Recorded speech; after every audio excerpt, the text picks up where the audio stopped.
My name is David Geary. I am the Associate Director of Collections at the Library and Museum of the American Philosophical Society in Philadelphia.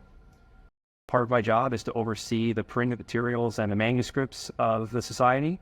And of course, one of those really amazing manuscript collections, as well as print collections, is related to the Lewis and Clark expedition. So this material is Thomas Jefferson's comparative vocabularies. You'll see here there's not very much material. It's a very thin pile. There's a very sad reason for that. So Thomas Jefferson was a man of the Enlightenment. He really tried to understand big systems, so wanted to understand how things worked in a very big way.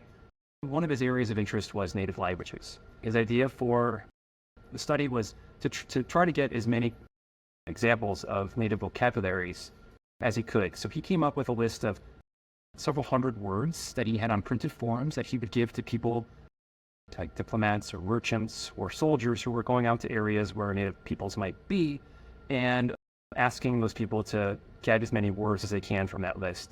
So these were words that he thought might be common to all languages, numbers, body parts, things of that nature.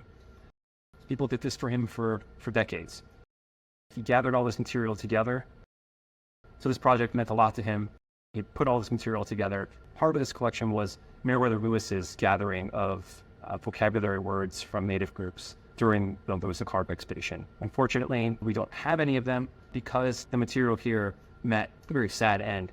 So when Jefferson finished the presidency in 1809, his goal was to take all the data from all the forms that were sent to him. It was collated on sheets like you see here. In order to study it better, that material was sent on a boat to travel back to Monticello, and then he went overland by carriage. When the boat was parked on the James River, thieves broke onto the boat and stole things, one of them being a box or a trunk full of his native language vocabulary data, and was thrown into the river, and almost all of it was completely destroyed.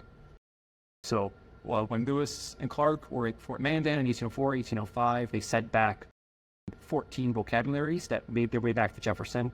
Most of that material that Lewis sent back was destroyed in that incident in 1809. So when the thief threw the box or trunk of material into the James River, most of it was destroyed, but some of it was actually pulled out of the river and given back to Jefferson, and Jefferson gave those fragments of what survived to us, which are here in front of me right now. So these are the originals that were pulled out of the river in 1809. What's amazing about them is they've been massively conserved. You can see here it's double-sided, one side here, one side here. The paper, the thin paper, has been split down the middle, so you can see both sides.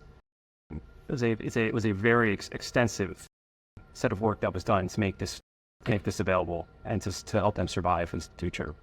I rarely can ever point to a document and say, this is exactly why something happened. But I can in this instance, so it makes it very powerful to me.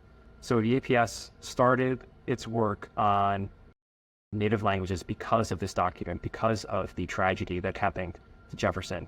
We started working with various people, and over the years branched out to work with anthropologists in order to gather native language materials. We became an archive of native language material because of these documents. So this led to the creation of the Center for Native American and Indigenous Research, which we call CNAIR.